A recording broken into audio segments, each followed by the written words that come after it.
الحمد للہ وکفا وسلام علی عبادہ الذین اصطفى اما بعد فاعوذ باللہ من الشیطان الرجیم بسم اللہ الرحمن الرحیم قد افلح من تزکا وذکر اسم ربہ فصلی صدق اللہ العظیم۔ سورہ اعلیٰ آیت نمبر 15 اور 14۔ ترجمہ اس آیت کریمہ کا یہ ہے کہ فلاح اس نے پائی ہے جس نے پاکیزگی اختیار کی اور اپنے پروردگار کا نام لیا اور نماز پڑھی۔ محترم سامعین، آج کے سبق میں ہم صدقہ فطر کے حوالے سے کچھ گزارشات قرآن پاک اور احادیث کی روشنی میں آپ کے سامنے بیان کریں گے۔ در منصور میں ہے کہ نبی اکرم صلی اللہ علیہ وسلم ہم کو عید کی نماز سے پہلے صدقہ فطر کا حکم فرماتے تھے اور یہ آیت تلاوت فرماتے تھے، قد افلح من تزکا وذکر اسم ربہ فصلی۔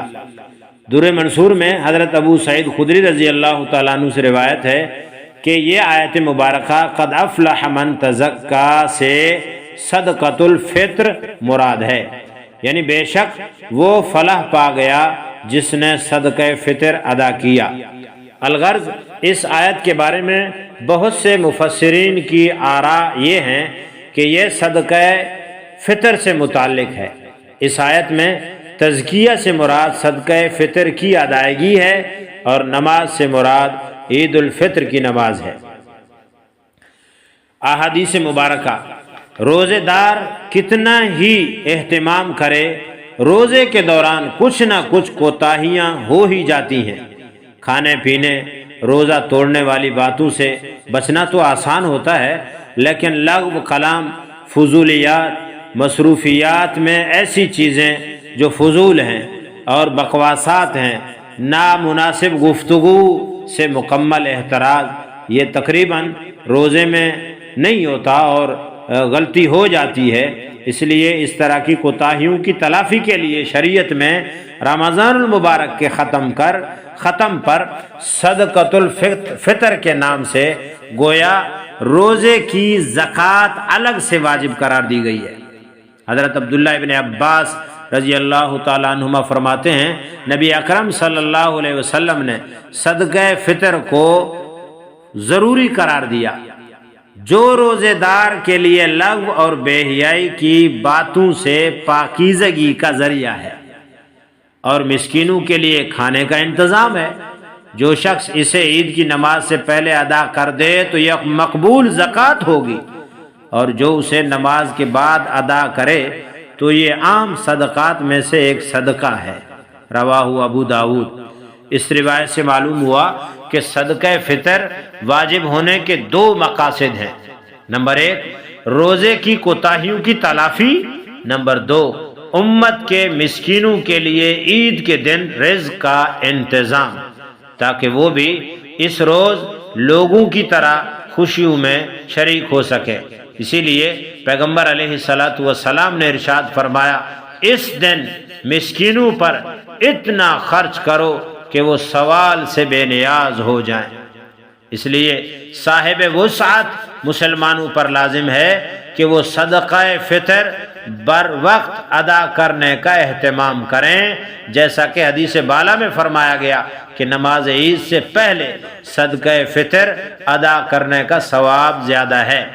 اسی بنیاد پر حضرت عبداللہ بن عمر رضی اللہ تعالی عنہما عید سے 2-3 دن پہلے ہی صدقہ فطر ادا کر دیا کرتے تھے۔ رواہ ابو داود۔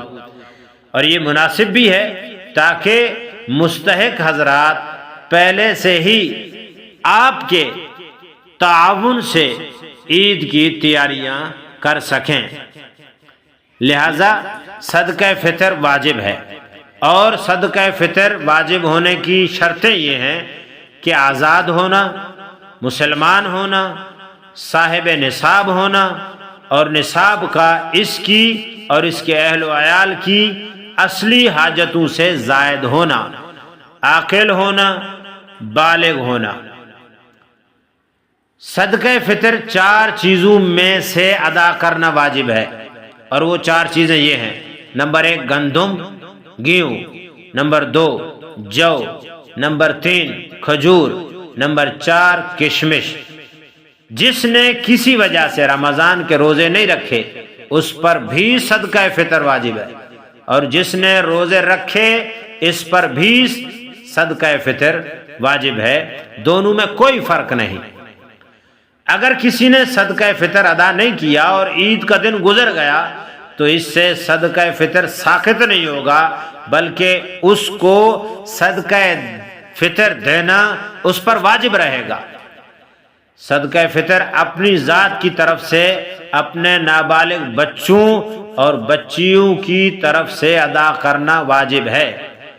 صدقہ فطر کے مستحق ایسے غریب حضرات ہیں جن کو زکوٰۃ دی جا سکتی ہے۔ بیوی کا صدقہ فطر شوہر پر ادا کرنا واجب نہیں۔ بالغ اولاد کا صدقہ فطر باپ پر واجب نہیں۔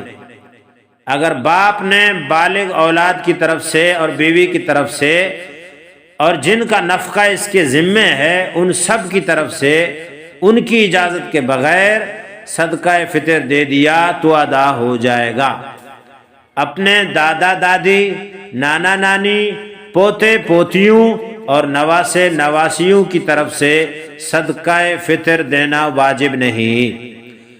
اپنے والدین کی طرف سے صدقہ فطر دینا واجب نہیں، اگرچہ ان کا نفقہ اس کے ذمے ہو۔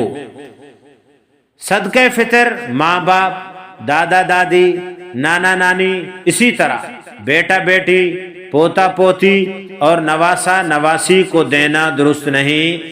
ایسے ہی بیوی شوہر کو اور شوہر بیوی کو اپنا صدقہ فطر نہیں دے سکتا۔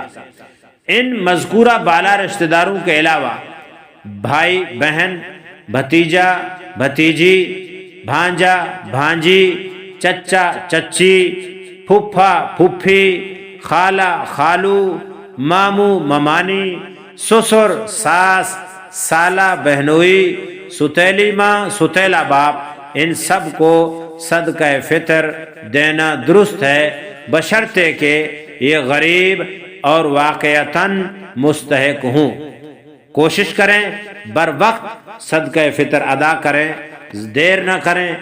اللہ تعالی ہم سب کو عمل کی توفیق عطا فرمائے۔ ایسی اولاد جن کا سارا خرچہ والد پر ہے، نابالغ ہیں ان کا، اور بیوی جو اپنے شوہر کے ماتحت ہے، سب کچھ شوہر کے پاس ہوتا ہے، تو اس کو چاہیے کہ اخلاقی طور پر اپنی بیوی کا صدقہ فطر بھی ادا کرے، اور جو بالغ بچے کما کر والد صاحب کو لا کر دیتے ہیں اور والد اپنے اختیار سے خود ہی سارے گھر کا نظام چلاتا ہے، حتیٰ کہ بالغ اولاد کے لیے کپڑے خریدنا بھی باپ کا کام ہے اور سارا نظام، تو ایسے گھر میں اگر والد اپنی ان اولاد کی طرف سے دے دے تو کوئی حرج نہیں ہے، ادا ہو جائے گا۔ اللہ تعالی ہم سب کو عمل کرنے کی توفیق عطا فرمائے۔ وآخر دعوانا ان الحمد للہ رب العالمین۔